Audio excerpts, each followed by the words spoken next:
Di sini saya akan menjelaskan mengenai unsur-unsur cerpen. Yang pertama kali mengenai pengertian cerpen. Cerpen sendiri adalah cerita fiksi yang dikemas secara pendek, jelas, dan ringkas. Selanjutnya saya akan membahas mengenai struktur cerpen. Struktur cerpen ada 6. Yang pertama abstrak, yang kedua orientasi, yang ketiga komplikasi, yang keempat evaluasi, yang kelima resolusi, dan yang keenam koda. Struktur cerpen yang pertama adalah abstrak atau gambaran awal, yang kedua orientasi atau pendahuluan, yang ketiga adalah komplikasi atau urutan kejadian cerita pendek, yang keempat evaluasi atau konflik yang terjadi di dalam cerita pendek tersebut. Yang kelima, resolusi. Resolusi adalah penyelesaian atau solusi yang disampaikan penulis cerita di dalam cerita pendek. Yang terakhir adalah koda. Koda itu adalah nilai yang dapat diambil dari cerita pendek. Berikut saya akan menyampaikan mengenai fungsi cerpen. Fungsi cerpen ada 5. Yang pertama, fungsi didaktif, mengarahkan pembaca melalui nilai-nilai kebenaran yang ada di dalam cerpen. Yang kedua, fungsi estetis, memberikan keindahan pada para pembaca melalui cerpen.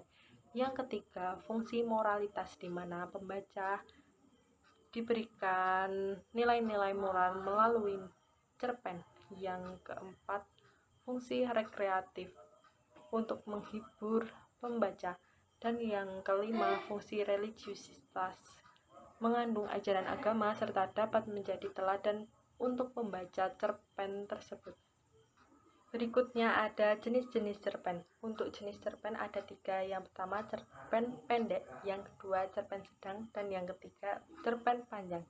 Untuk cerpen pendek sendiri terdiri dari 500 sampai 700 kata. Untuk cerpen sedang terdiri dari 700 sampai 1000 kata, dan untuk cerpen panjang terdiri dari lebih dari 1000 kata.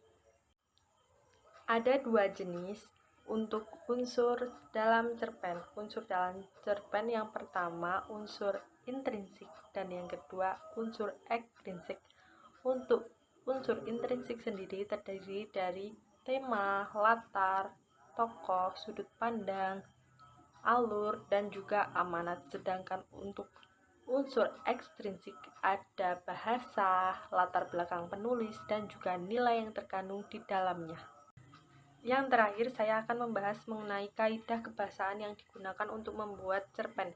Yang pertama kali, memuat kata sifat untuk mendeskripsikan tokoh seperti penampilan fisik dan juga kepribadiannya. Yang kedua, memuat kata keterangan latar waktu, latar tempat, dan juga suasananya. Yang ketiga, memuat kalimat langsung dan tidak langsung. Yang terakhir, untuk membuat cerpen sendiri, bahasa yang digunakan adalah bahasa yang tidak formal atau tidak baku.